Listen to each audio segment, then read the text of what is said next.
Hey guys, Aubrey here with Irion Motorsports. So today I'm going to do a quick video just about the channel and me and the shop here and some of the tools that I have.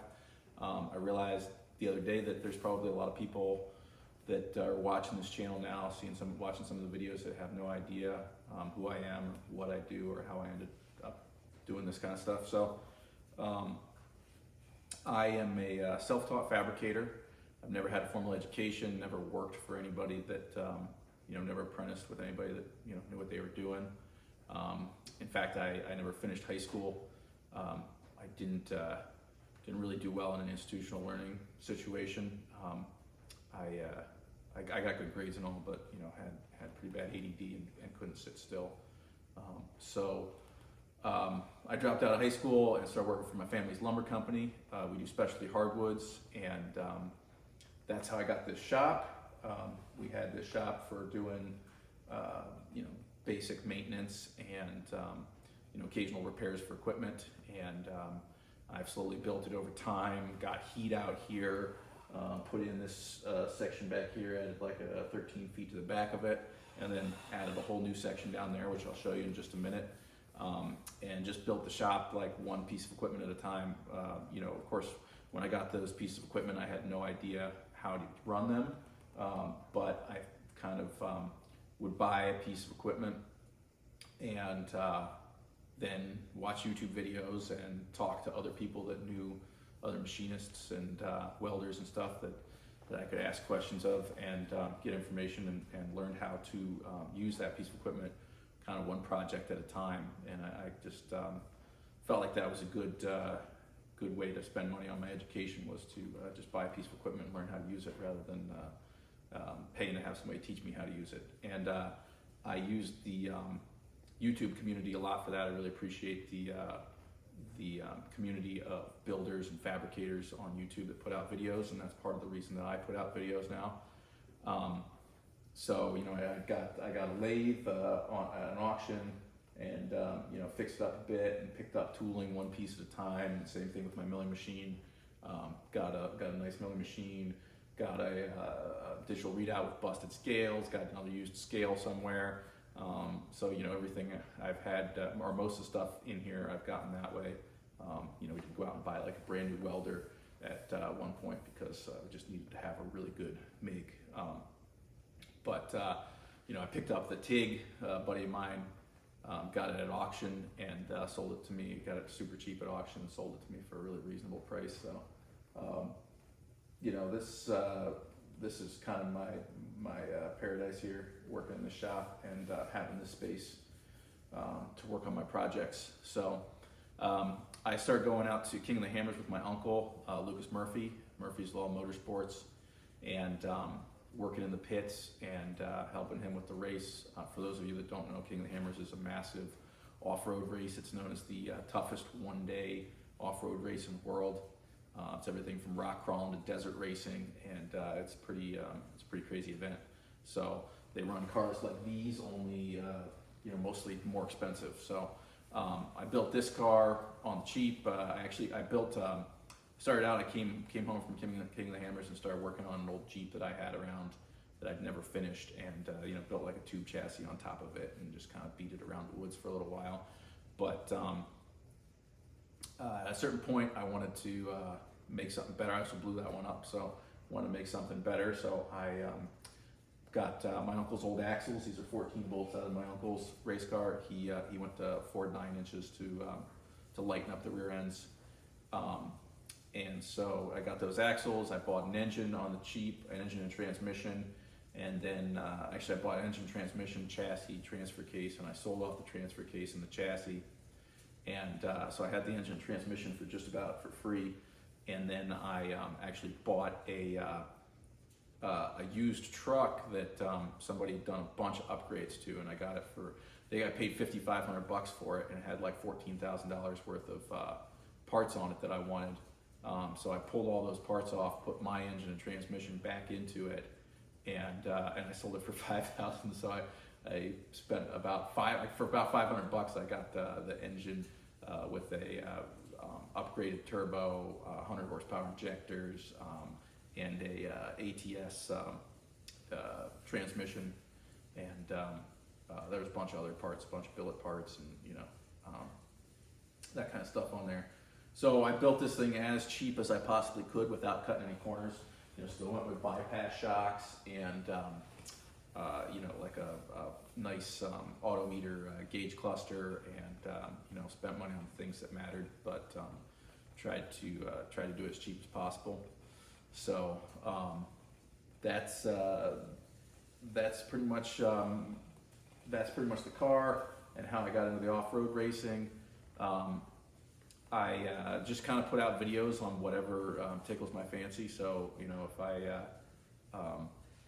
I'm building something, I'll put out a video. If there's something that I got in that I feel like doing a review on, because there aren't good reviews out there, I do that. So my channel's a little bit all over the place.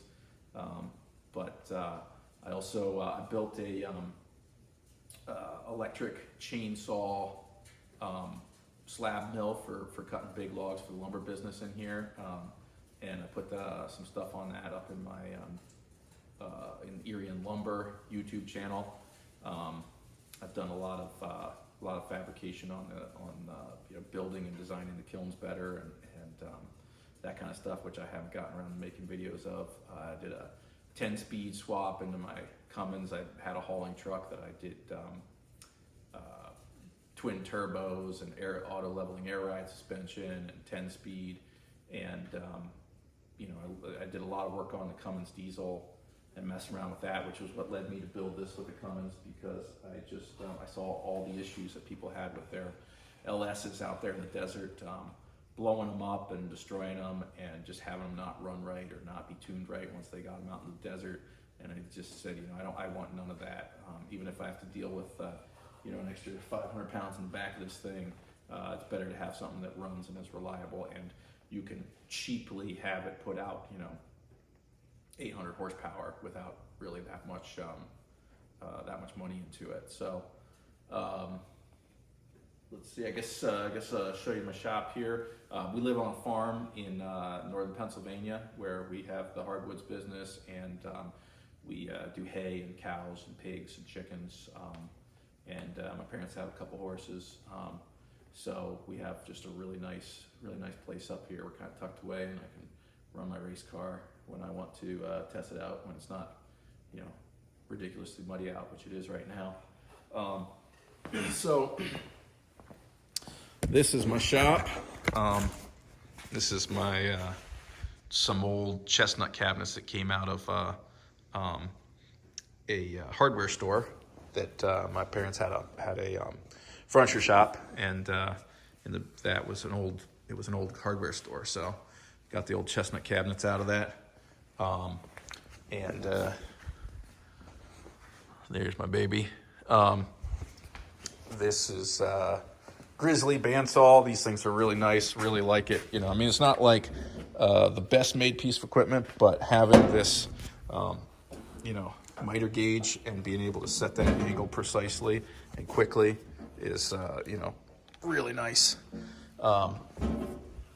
Let's see, a lot of DeWalt tools, 3D printer, messed around with that some, but in the end, plastic parts just don't really hold up for much of the stuff that I'm doing. So this is my South Bend lathe. It's a 17-inch tornado. And this thing's a really nice lathe. I ended up actually getting a box from American Rotary, and then I didn't have a motor big enough for the rotary converter to run this thing, so I actually ran two. So if I hit this, that starts up my first phase converter, and then I can switch this on. That starts up my second phase converter, and then I can run my lathe. And actually, I only need to do that when it's in high gear. I can run it in low gear with just a single phase converter, and I can run my milling machine with a single phase converter. This is an XLO milling machine with a 48-inch bed. These things are really rugged, amazing piece of equipment. It's the ways are a little bit worn out.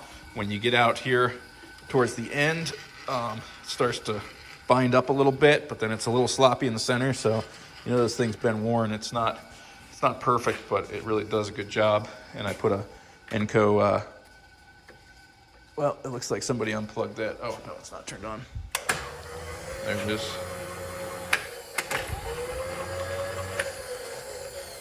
So, auto feed there. Got that cheap and retrofitted it. It's not perfect. Most of the stuff around here is pretty utilitarian. There's my Lincoln Power MIG 256 and my Lincoln TIG welder. What's this one? Precision TIG 375 with water cooled. So this is my workbench. You can see it probably looks super cluttered, but I have most of the tools that I need for most projects right here. You know, I got my files, scrapers, pry bars, screwdrivers, punches, chisels. I got an arbor press there that's like $10 at a auction. Got a spot for whatever, you know, up to 3 drills and impacts that I'm using on that project. And then I've got drill bits and multimeters, torque wrenches, tap and die set.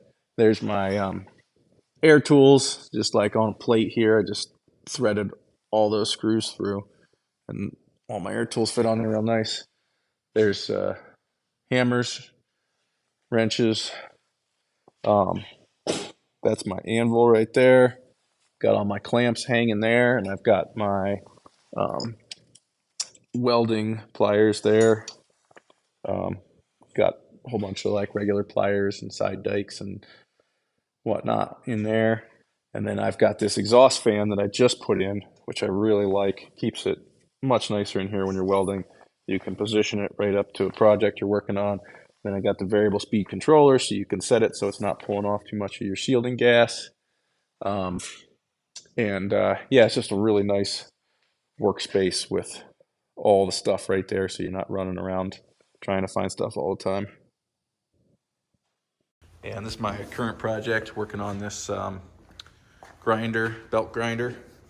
It's going to have a plat in here. It's going to rotate 180 degrees so I can work off of both sides, and I'll have a table. I'll do a video on it. I'll have this nice stretch here, actually on this side, where I can round stuff over, and this motor will go both directions, so I can switch directions. And this is the new section shop. So the new section, I put in, I put PEX in the floor, put in radiant heat, hoping to put a lift in over here. At some point, I got a little over 14-foot tall ceilings. That's actually a water heater that does all the heat for in here. So you can see, again, the piping's pretty utilitarian too. Not a plumber. It's not all nice and straight and perfect looking, but it gets the job done. And this new section shop's amazing. I've got a drain going all the way across the floor, so I can pressure wash stuff off in here in the wintertime, keep the equipment clean, and it's really nice working on the floor in here because it's heated, so you got all that heat down next to the floor. This is a motor I brought in. I'm working on dropping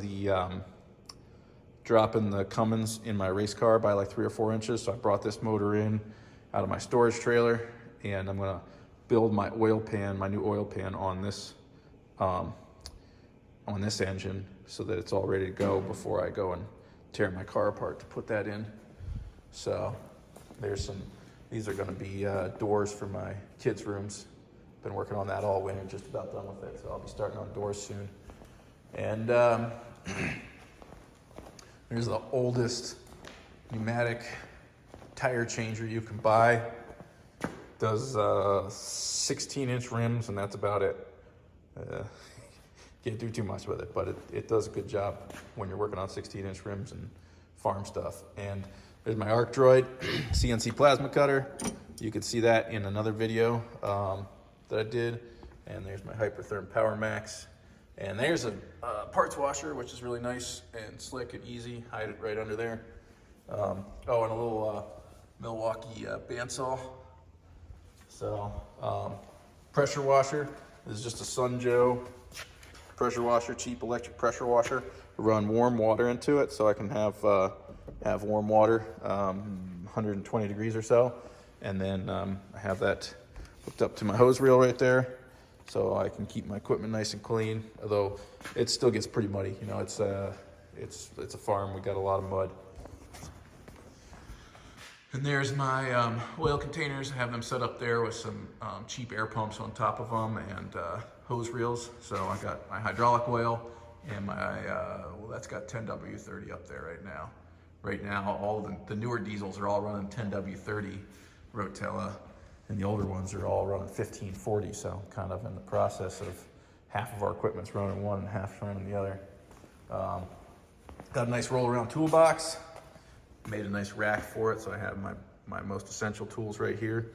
You know, I just spent the whole day cleaning, and you can see things are still a mess. So I got a couple more days of cleaning to do in the shop, but I've been busy and haven't gotten around to it. So.